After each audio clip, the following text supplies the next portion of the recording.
বাংলাদেশের ১০০ শিক্ষার্থীর জন্য স্কলারশিপের অনুমোদন দিয়েছে পাকিস্তান। দেশটির প্রধানমন্ত্রী শাহবাজ শরীফ এই স্কলারশিপের বিষয়ে অনুমোদন দিয়েছেন।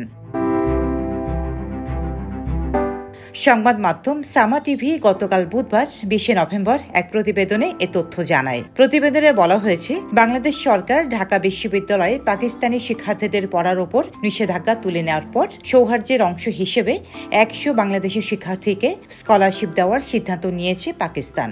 এতে করে বাংলাদেশিদের পাকিস্তানি উচ্চ শিক্ষা নেওয়ার পথ সুগম হওয়ার সম্ভাবনা তৈরি হয়েছে।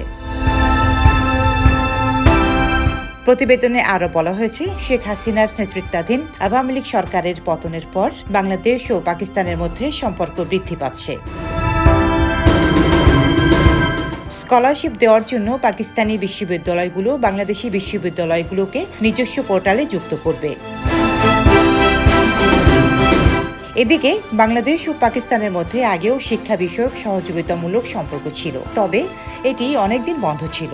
শেখ হাসিনা সরকারের পতনের পর দুই দেশের মধ্যে আবারও এই সহযোগিতামূলক সম্পর্ক নতুন করে শুরু হতে যাচ্ছে।